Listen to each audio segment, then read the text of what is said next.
and ask her how she'd like to wed a country chap like I am. For I can drive a plough and milk a cow, for I can reap or mow. I'm as fresh as a daisy that grows in the field, and it's all I Buttercup Joe. Now when I ties up to my old Mary Ann, I'll work for her and try me best to please her all he can. For I can drive a plough and milk a cow, for I can reap or mow. I'm as fresh as a daisy that grows in the field, and they call I Buttercup Joe. And they calls I Buttercup Joe, and that's the cleanest version I've ever heard of that. 40 years ago, I remember the villages where my uncles and aunts and cousins lived as complete places.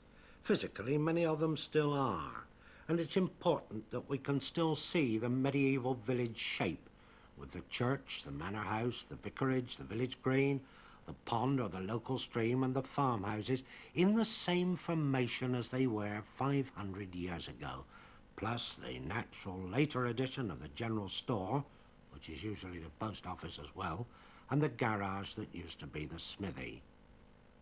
It isn't simply the fact that this is my home.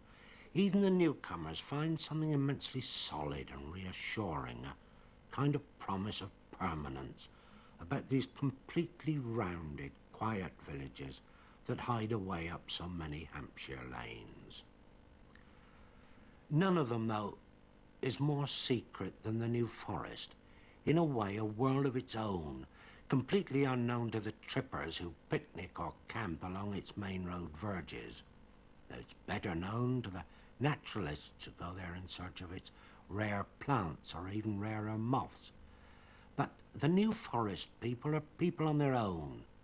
My New Forest grandfather was somehow a stranger man than the other one who came from Silchester. In the New Forest, too, the ancient court of the verderers still exists. The Act of Parliament of 1877 made it more democratic than of old and more honestly representative of the interests of the New Forest commoners.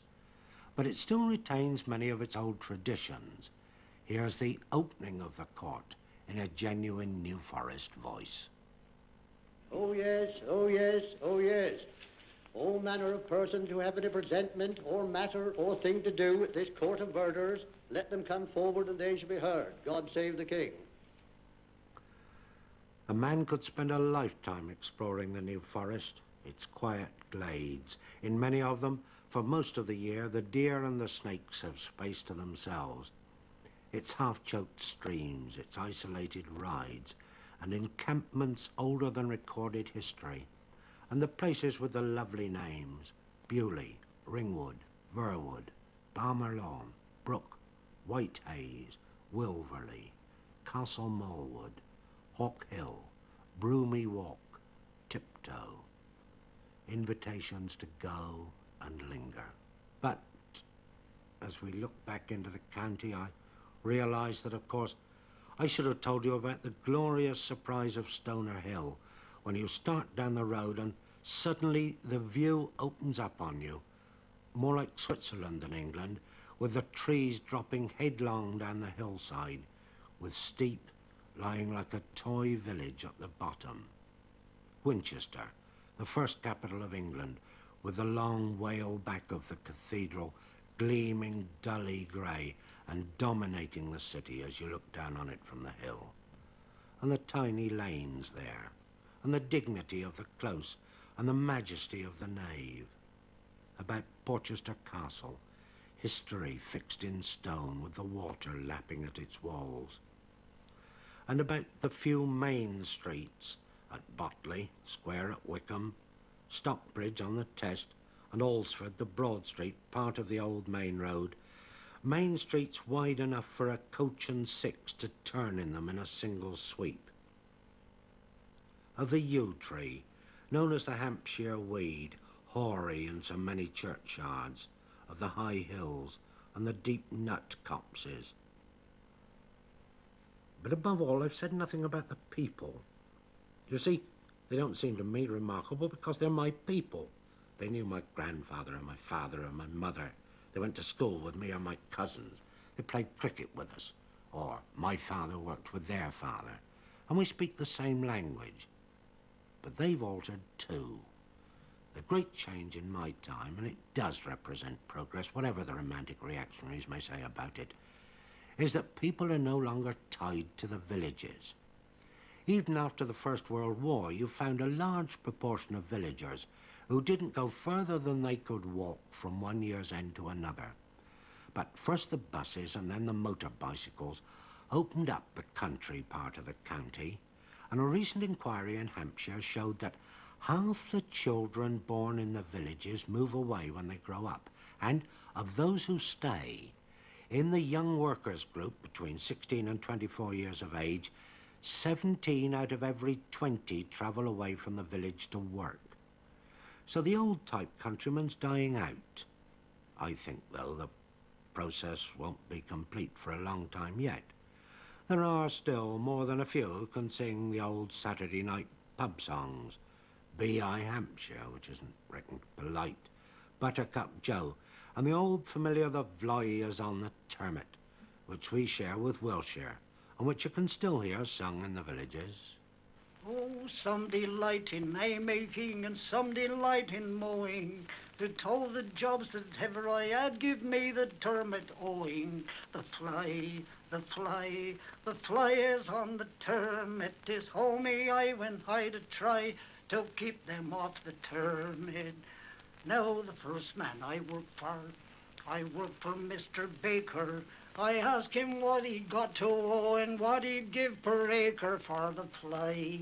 The fly, the fly is on the Termit. 'Tis homey I've a right to try to keep them off the Termit. The fly, the fly, the fly is on the Termit. 'Tis homey I when I to try to keep them off the Termit. But just so often, someone turns up who takes you back years. Every Thursday, the man they call Shep comes into Arlesford. He used to come in on a bicycle, but in his 70s he had a crash. Now he contrives a lift. And the other day we went out after he'd finished his week's shopping and was in the local bar, and we talked to him. Everybody in Arlesford calls you Shep, but what's your real name? Ernest Walter, cynic. You were a shepherd from the time you were a little boy, were you? I started work at just before 11 when my old dad died. I drove his horses for 2 years, I expect. And after he died, I started shepherding. I done 60-some odd years. And now you just do hurdle making? I make hurdles and cut firewood. Damn tree, did they? And you come into town once a week? Once every Thursday. To do your shopping? Yeah. Now, do you see anybody during the rest of the week? Oh, there's several blocks come in the wood. But you don't leave the wood from one Thursday to No, the next? no, I don't go to that wood from one Thursday to the next Thursday. Understand? Yeah, that's quite true, yeah. Don't you ever feel lonely? No, well, you have to work, well, up to 4 or 5 o'clock at night, though. You come back. And there's 2 dogs there. Well, you wouldn't light the fire and put the wireless on. You're all sorts. But I tell you what I did miss. Because I always been brought up with kiddies, you know. All the time I shepherd, you know, I long with kiddies. But my dear God, hey, don't you miss kiddies? Yes, and take you a few years to get out on. And you're nearly 81, Shep. Yeah. You happy? True. Are you well? Never been ill? Never been home in a week's illness in my life. And there, to leave with you, is the authentic voice of the South English country, my part of the country.